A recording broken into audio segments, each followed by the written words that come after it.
presentation is about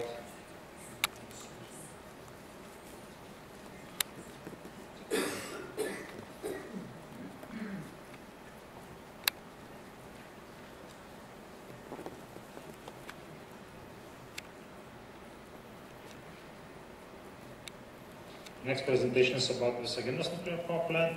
During these 2 days you already heard many things which were said. About Visaginas nuclear power plant, I just will focus a bit more on the environmental impact assessment report and deficiencies of this report. When we were taking part in public hearings and when we were reviewing environmental impact assessment reports of Visaginas nuclear power plant, of Kaliningrad nuclear power plant, of Ostrovets nuclear power plant, we found that they are very similar by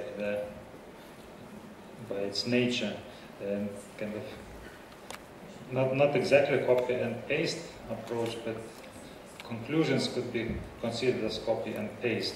Sometimes we were kind of raising these questions for ourselves.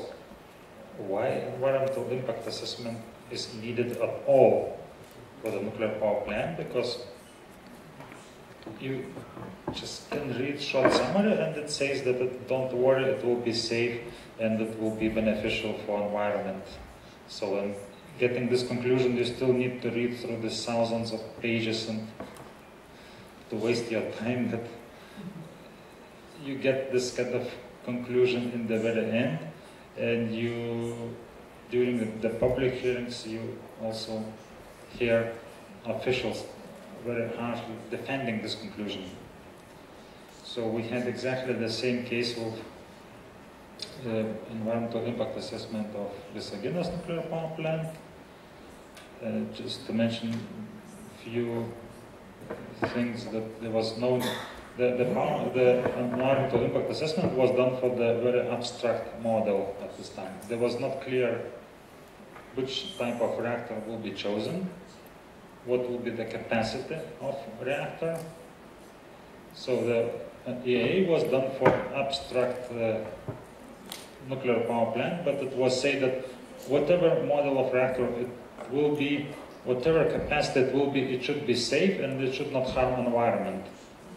So I think we had a good chance to save lots of trees and not to waste this paper to produce the thousands of copies, because conclusions were already clear before the EA. But nevertheless, all these pages were filled with text and we were going through this text. So the nuclear waste management was separated into different processes, and it was said that nuclear waste management is not a part of the environmental impact assessment of the nuclear power plant, because waste will be generated later on. It's another process, something different for the future generations, for the future time. The same was applied for the commissioning. And you start nuclear power plant from exactly the same second when you push the button, you start to generate nuclear waste. How you can separate these things? I mean, these two were really the major deficiencies. In case of Visaginas environmental impact assessment report, also the case of serious accident was denied. The same like in the Baltic nuclear power plant, it was said it's just impossible. Nothing will happen outside and beyond the fence of the nuclear power plant. So everything was considered within the borders of the facility. Different examples, different facts, comparisons of real life didn't work. I mean, it was very harshly and strongly denied by the developer and by the company which was preparing environmental impact assessment report. During the process of environmental impact assessment for Visaginas, given timetable was completely unrealistic. I think they were mentioning that First unit will be built somewhere around 2018 or something, which is kind of really was not realistic, and the reality shows that it will be delayed a lot. And there was no assessment of any alternatives included in the environmental impact assessment report. The only alternative was that this old nuclear power plant of Ignalina and new Visaginas power plant can be built on the left side or on the right side of old nuclear power plant. That was an alternative reviewed in the environmental impact assessment report.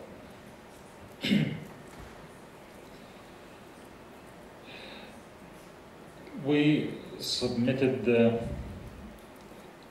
case to the court and we lost this court, but to our estimation this court was very, how to say, political, and court didn't give any answers to all these questions. Also, when we discussed the issue of public awareness and public involvement, the situation was that according to Lithuanian legislation, public can submit different questions, different remarks, different proposals, and it should receive the answer to this. But we had long consultation processes before the approval of EA, and even in the court, none of our concerns were answered in the manner. Basically, you can conclude that during the public hearings and during the consultation process of environmental impact assessment, you can be heard, but you will not be listened.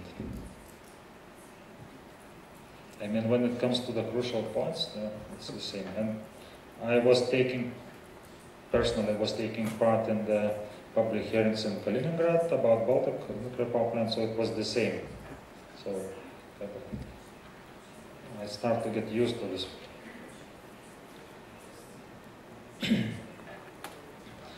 Just to say a few words apart of, and to conclude that this environmental impact assessment report was approved, just not taking into account all these remarks, not taking into account all these deficiencies, despite everything was submitted and everything was questioned many times.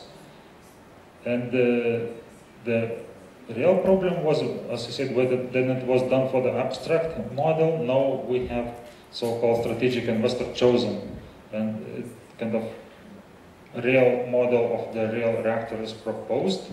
And the big question is, if there will be done another environmental impact assessment report for this real reactor, and if there will be a new EAA process, or it will be left just for governmental structures to decide themselves. I think this is a major overall deficiency of this EAA process. If you have this thing done for the abstract model, then you get the very concrete, the very practical reactor. It means it has its own implications, it has its own deficiencies, it has its own specific technological aspects which need to be reviewed. But legally, you don't have this process where public could be involved and where public could comment all these aspects. And also, according to the legislation, nuclear safety is excluded from the EAA because it was done by the different agency. And again, public has even no legal framework to comment aspects of nuclear safety. Getting apart from this EAA thing, there are some general issues which are raised in the society and which need to be discussed. As we mentioned before, the Visaginas nuclear power plant is developed by 4 countries. I don't know if there is any other nuclear power plant in the world which is kind of promoted and planned together by 4 countries. It's Lithuania as a lead country, Latvia, Estonia, and Poland. Plus so-called strategic investor, or the supplier of the reactor. And the strategic investor is also supposed to bring some financing to the And we have very simple issues which are not answered to us. They are presented as a commercial secret, as an issue of the negotiation between the parties which cannot be disclosed to the public because negotiation process is ongoing. But the reactor which is planned now is 1,350 megawatt AWBR reactor from Hitachi General Electric, the advanced boiling water reactor. And for example, Lithuania is planning to get 500 megawatt capacity out of this reactor. Other capacities will be shared by different countries according to their contribution to the project. We have, and financing also need to be shared between the countries. It is estimated that Lithuania will need to contribute from 2 to 3 billion euros for this project. The final amount of the project is permanently fluctuating and changing. It was mentioned in the early stage from 2.5 billion to 4 billion euros. Now it raised to 5 billion euros on the paper. Nothing has started yet, it's just the price is raising. And we have very simple questions. I don't like, I hate this NIMBY approach in environment protection. But for this nuclear power plant, I really try to use this NIMBY approach, not in my backyard approach. Not in my backyard. And we raise this question straightforward. Why Lithuania should build a nuclear power plant on its territory for other nations? For Latvians, for Estonians, for Poles? Who will be responsible for the consequences in case of accident? First of all, it will hit most heavily the surroundings of the nuclear power plant, which is part of Lithuania, part of Latvia, part of Belarus, because it's in the triangle between these three countries. I think that legally, state which hosts the nuclear power plant is responsible for the civil liability. It's not clear how the civil liability will be shared by these stakeholders. It's not discussed publicly, it's not explained by politicians to us. Again, who will be in charge of the radioactive waste? Does Latvia, Estonia, Poland, and Hitachi General Electric will share this nuclear waste equally? Does everybody will bring the portion back home? No, it's not discussed at all. And it seems that all the radioactive waste will be left here in Lithuania for the future generations. So other stakeholders like Estonia, Latvia, and Poland will get benefits, avoiding risks. Benefits, I mean that if this nuclear power plant ever will be built, they will get electricity. Risks and nuclear waste will stay here. I mean, and Lithuanian society was never asked if they agree with this. Do we want to have this? Do we want to make this charity, nuclear charity, for other nations? I doubt. Another thing which never been discussed, but it is very important, and you should understand that nuclear power is a big political game, and in the Saginas case it's also the same. That it's Lithuania, together with Latvia and Estonia, historically we are part of the North-West energy system, which was inherited from Soviet Union. And it is considered as a problem, as a kind of dimension of energy, dimension of insecurity. And in all strategic documents of Lithuanian energy sector development, it was said that strategic goal of Lithuania is also to connect the European energy grid, that it would have access to the European energy grid, that it could balance its energy supply in case of shortages or in case of political problems which, for example, were arising, as we have seen between Russia and Ukraine on the supply of the gas.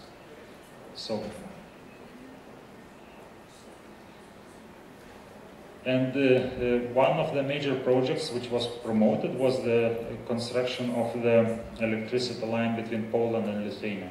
But the Polish energy utilities, they never been interested seriously in this electricity line. This project didn't move further than a wish for the last 20 years. And we assumed that Poland was invited to the Visaginas nuclear power plant project just to make them more friendly towards this construction of the electricity line through Poland. And Poland was raising quite strong demands and requests for the interest in this project. And I think they also said if Lithuania wants to build this electricity line to Poland, I mean, Poland should be part of the Visaginas project also to get these benefits in terms of electricity. But does it have something to do with all this nuclear safety or security of supply or energy independence of Lithuania, or it's just a big political game and our big neighbor is kind of pressing us in such a way that we should let them into the nuclear project in order to get access to the European grid? And it seems that this is the case. And we also have a bad history with different foreign investors. Lithuania tried to sell its oil refinery to different foreign investors, and this oil refinery was sold under very unfavorable conditions for the country. Basically, the investor got all the rights and Lithuania got all the duties. And when we have these negotiations with strategic investor for the nuclear power plant going behind the closed doors, we are really concerned that we will get similar situation with the nuclear project. And when it will be signed, it will be very difficult to change something. Usually, countries are taking quite significant obligations and they need to create favorable conditions for the investments, that foreign investors would be attracted in these complicated projects. So, besides the environmental concerns, these are also very important concerns which are not discussed sufficiently, are not discussed openly, and society don't get clear answers. What we hear from the politicians, what we hear from the government which is involved in this process, that don't worry, everything will be okay, deals will be signed after the new year, and when it will be signed, it will be disclosed. But that's too late. That means that society cannot change anything, and we will be, how to say, trapped. And it's not even when you discuss with foreign investors some building of some factory, some road, or some big investment, but which doesn't have this long-term and very risky implications, then it's another case. Still very questionable case, but another case. But when you are building nuclear power plant with a lifespan of 60 years, and you know that the nuclear waste will stay here forever, I mean, it should be transparent, open process, and still society need to be asked, need to be consulted in a sufficient manner. So we don't have this situation, and what? Means we are living not informed, and we just need to trust what politicians say to us. And who trusts politicians these days? Especially when we see the public opinion polls and which institutions are trusted most with the parliament, government, church, fire brigades. Fire brigades get most of the public trust, and government and parliament get least of the public trust. And all these circumstances, all these circumstances need to be considered in case of such big project. The last aspect, and I will stop, is that we already are running the commissioning process of Ignalina nuclear power plant. By many economic experts, by many politicians, it was called as the single major challenge for Lithuanian economy and for Lithuanian society, because the scale of the project, the burden on the Lithuanian economy, and the risks, long-term risks for the Lithuanian society. Scale of the project is huge. Probably it's so far it's the biggest ever economic project which needs to be dealt by the government. Financial burden is also huge, and despite that part of the funds will be provided by international donors and the European Commission, Lithuanian society still needs to contribute to the commissioning costs. The lifetime is estimated that everything needs to be finished till 2029, and it is very clear what Commission says and what other donors say, that they are not willing to finance all works till the very end of the process. It means that society will need to pay part of the commissioning costs. On one hand, which is very good, because this is the society and this is the generation which used benefits of this nuclear power plant. We used the so-called cheap electricity and we didn't pay for the decommissioning, so someone needed to pay it anyway. But on the other hand, looking into the economic capacities of the country, we get this very big question: where the money will come? This country is in permanent economic crisis, in permanent economic problems. Government is cutting and cutting every year different social costs, different expenditures for the public needs. Where the money will come from? And on the top of this process, we get the construction of the new nuclear power plant, which will double the burden for the society, for the small, quite poor country. And when we look into all these facts and when we try to discuss it with the public and with the politicians, we don't get any clear answers. The only answer we get: don't worry, be happy, the electricity from the new nuclear power plant will be cheap, the same as it was from Ignalina, or even cheaper, and definitely it will be safe. That you shouldn't be worried about at all. So, I would like to finish that it doesn't convince me, and I'm really worried.